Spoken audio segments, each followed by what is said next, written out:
Mas vamos lá para a nossa segunda parte, retomando, né? Quando a gente pensa em Império Bizantino, a gente pensa em Igreja Ortodoxa, pensa em Justiniano, pensa na cisma do Oriente e lembra que havia escravidão. Então, assim, escravidão urbana, mas por que eu estou ressaltando isso? Porque no vestibular pode cair, na Idade Média, na Europa só existiu a servidão e a vassalagem. Temos uma próxima aula, depois eu explicarei. Mas assim, não é. É pegadinha. Por quê? Porque no Império Bizantino você tinha escravidão. Assim como os árabes também tinham um sistema de escravidão. Então a Idade Média não é totalmente sem trabalho escravo, não é só servidão. Tem também o trabalho escravo. Mesmo que seja um trabalho escravo urbano, tinha também.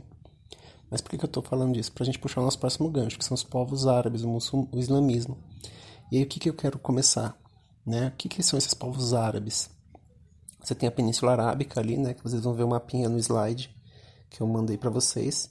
E eram vários povos nômades, politeístas, isso é interessante ressaltar de início. Eles eram politeístas, eles começaram a ocupar a região em 2300 a.C., ou seja, estavam lá há muito tempo, e eles migravam, tinham contato com os hebreus, tinham contato com outros povos, alguns tinham origem semítica, ou seja, descendentes de judeu, então não era uma etnia única, eles tinham contato com outros e viviam do comércio de beduínos e tudo mais. Beduíno, inclusive, vem disso.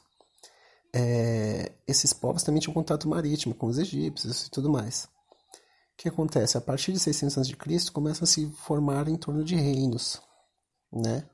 E aí você tem o reino de Maim e o reino de Sabá, né? Que são termos bem conhecidos, mas assim, politeístas e viviam do comércio. O que é interessante?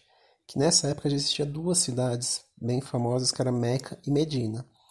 E para as diversas crenças árabes, havia uma pedra preta em Meca chamada Kaaba, que eles acreditavam que purificava os pecados, os erros das pessoas, além de ser uma representante dos deuses dessas diversas tribos, que cada tribo tinha seu deus. Então você tinha uma pedra preta numa casa, num cubo preto, e em volta dela várias referências aos deuses das tribos árabes. Então, assim, Meca e Medina era um ponto de peregrinação antes do Islã. Pode parecer que não, mas não é o islamismo que inaugura a viagem a Meca. Os povos politeístas já faziam isso para cultuar deuses e para ir atrás dessa pedra preta que é Kaaba, que até hoje existe, né? Que é aquela casa preta que vocês veem na televisão, que é um quadrilátero escuro num espaço redondo e as pessoas ficam dando voltas, né? E aí o que acontece? Quem que é considerado o fundador do Islã? Maomé. E Maomé era um cara que nasceu em Meca. Ele era nascido em Meca, então ele teve convívio com todos esses povos que vinham atrás da Caaba, tinha contato com o comércio. Os árabes, como eu falei, tinham contatos com os hebreus. E aí, no período que Maomé nasceu, que foi no século VII, já existiu o cristianismo. Então, o, ele teve contato com gente que era cristã, teve contato com gente que era hebreu. E aí, o que acontece? Ele tem um sonho pela tradição islâmica, isso é um sonho de Maomé, não vamos pôr que confundir as coisas, de que o arcanjo Gabriel veio a ele e lhe ensinou a escrever. Por quê? Porque pela crença islâmica, Maomé ele era um pastor de ovelhas analfabeto. E aí o anjo vem em sonho e ensina ele a escrever. Por que, que o anjo ensinou Maomé a escrever? Para recitar a palavra de Deus, né? O Deus muçulmano, lembre-se disso, é o mesmo Deus cristão e judeu. Eles chamam de Alá, mas Alá em árabe significa Deus. Então, o que acontece? O anjo Gabriel vem a Maomé e passa as palavras do Alcorão, e ele vai escrevendo, né? Isso é a crença do Islã, né? E aí o que acontece? Ele diz que ele tem que espalhar essa, essa, essa lei, essa palavra de Deus por todo mundo, né? E, inclusive, o Alcorão, a palavra Alcorão significa recitação, porque ele recita e escreve. Daí que surge o alfabeto arábico, sabe aquele alfabeto que são um monte de linhas? Pela tradição islâmica, pela crença islâmica, é como se o anjo tivesse Maomé escrever daquela forma. E o que acontece? Maomé entra em conflito com os comerciantes de Meca. Por quê? Porque, como eu falei, o pessoal vinha peregrinando, eles viviam de comércio, então eles enriqueciam com essa peregrinação e com a produção de imagens, com tudo isso. Então, para eles era vantajoso. E Maomé chega e fala: não, tem que tirar os ídolos daqui, tem que mudar tudo isso. E aí o que acontece? Ele é perseguido, quase matam ele e ele foge para a cidade de Medina. Né? Ele sai de Meca para Medina. E esse fato é importantíssimo, porque ele ocorreu no ano de 622, lembrem-se. 622 da nossa era, da era cristã. Esse ano para os muçulmanos é o ano 1. Se para nós é o nascimento de Cristo, para eles é esse ano, o ano que Maomé foge de Meca para Medina. E como eles chamam esse evento? De Hégira. Hégira significa fuga. Então Maomé foge para Medina, se alia a líderes tribais da cidade de Medina, que também era uma cidade grande. O pessoal aceita, se converte ao islamismo e volta com Maomé e toma Meca de volta. Né? Eles tomam Meca. E aí o que acontece? A proposta de Maomé não era criar uma religião nova, mas era reformar o cristianismo, reformar o judaísmo, né, os hebreus, e reformar o próprio paganismo. Então ele junta referências judaicas, cristãs e desses povos politeístas e cria uma nova religião que é o islamismo. É uma ideia que ele achava que era para reformar. E aí é interessante pensar o seguinte: o Islã ele não é tão diferente do cristianismo e do judaísmo, porque os profetas do Islã são Abraão, Moisés está no Corão. Para o Islã é interessante que Jesus é um profeta, não é o enviado de Deus, né? Para os judeus, Jesus não tem papel religioso, e para o cristianismo é o Filho de Deus, então assim, tá tudo próximo. Se vocês pegam o Corão, são praticamente os mesmos textos da Bíblia, só que divididos de outra forma. Você tem o livro de Moisés, o livro de Jesus, o livro de Maria, inclusive tem um livro para Maria, mãe de Jesus, porque Maria é muito importante para o Islã, né? A mãe de Maomé também, Amina.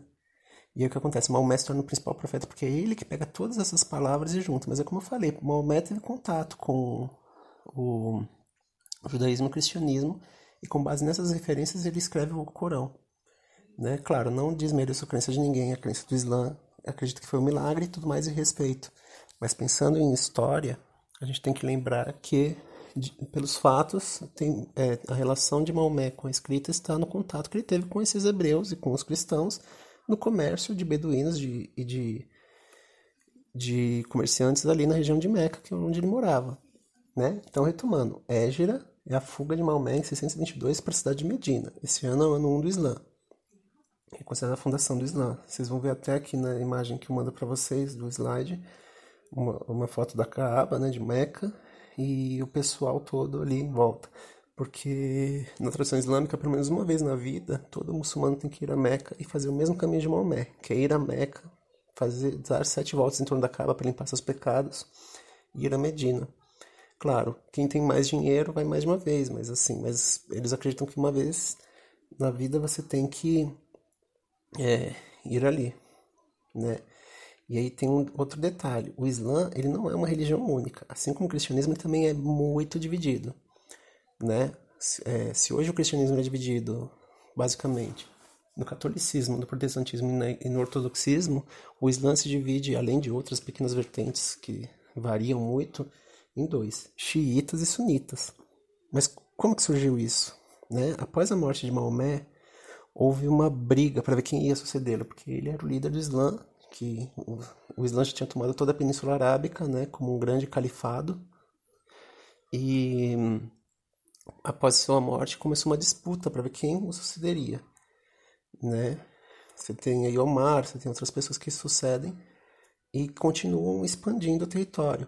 Só que depois que seu sobrinho Ali se torna maior de idade, ele tenta tomar o poder desse califado. E aí, uma parte do Islã se junta a Ali e a outra continua com os antigos líderes. E essa briga gera uma divisão religiosa, né? Porque Ali, ele se refugia junto com seus filhos Hassan e Hussein, lembrem desses nomes, no Oriente Médio, ali onde hoje é o Iraque. E ali se instalam na cidade de Karbala e de Najaf, né?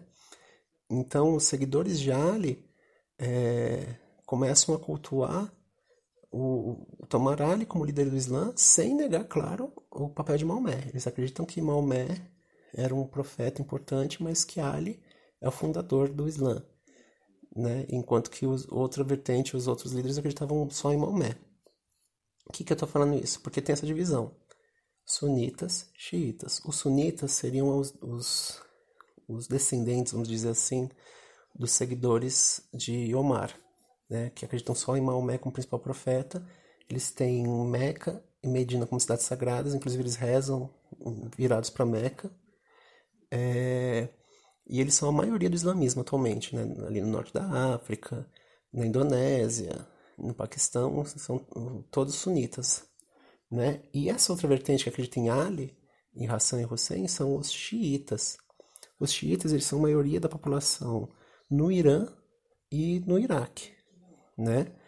E não quer dizer que nesses países não haja sunitas e que não tem xiitas, no sunita tem, mas aqui a maioria é um e a maioria é outro. Então, assim, quando vocês veem na TV disputas entre a Arábia Saudita e Irã, é disso. Porque a Arábia Saudita é sunita, o Irã é xiita, e eles ficam disputando quem é quem. Porque são duas religiões diferentes baseadas numa mesma vertente. Assim como você tem o catolicismo, o protestantismo e a igreja ortodoxa disputando espaço, você tem os xiitas e os sunitas disputando também. A cidade sagrada dos xiitas qual é? Karbala e Najaf, no Iraque. E eles rezam virados para Karbala e Najaf.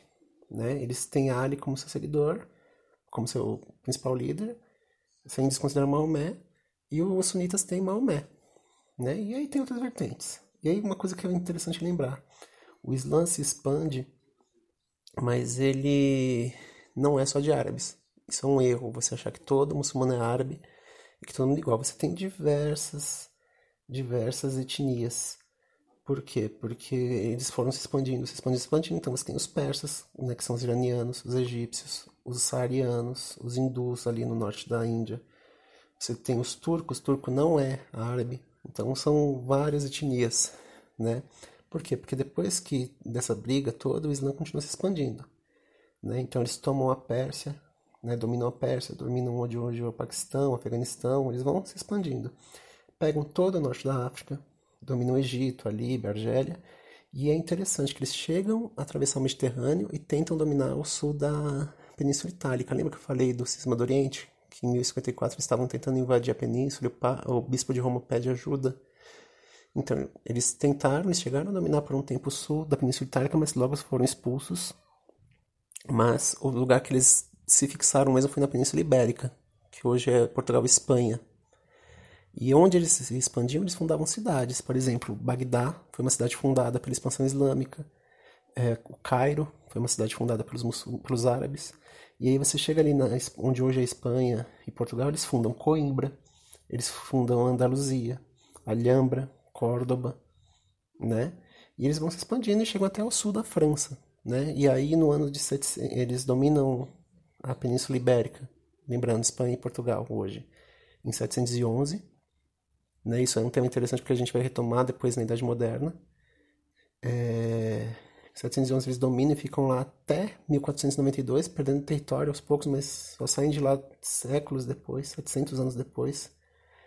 E quando eles chegam na França, eles não ficam muito tempo, porque eles chegam ali também por volta de 1712, 1713, mas eles são expulsos em 1732 pelos exércitos francos, que é o tema da nossa próxima aula. Então eles chegaram a dominar a Europa. E como eu falei, eles foram tomando território bizantino, né? A Grécia era dos bizantinos, onde hoje é a Romênia, onde hoje é a Bulgária. Eles dominam tudo isso, então a Península Balcânica, a Península do Peloponeso, passa para a mão dos muçulmanos também, né? E o que impedia muito a expansão deles era a correlação de forças com os francos e com os outros povos. Então, para a gente pensar o próximo tema, que são os povos germânicos e principalmente os francos, a gente tem que lembrar disso. Eles também eram forças militares muito importantes naquele período. Então, lembrando, árabe não é sinônimo de muçulmano, e Idade Média não é sinônimo só de servidão, também tinha escravidão e também tinha esses povos árabes. Porque é interessante a gente pensar que eles se expandiam porque eles tinham a ideia de conversão dos outros povos, eles também tinham a escravidão e eles são importantes para a Idade Média. Então fica aí o recado, né? Sunitas e xiitas, várias etnias, expansão territorial. E vamos ficar por aqui, próxima aula sobre os germânicos e os francos.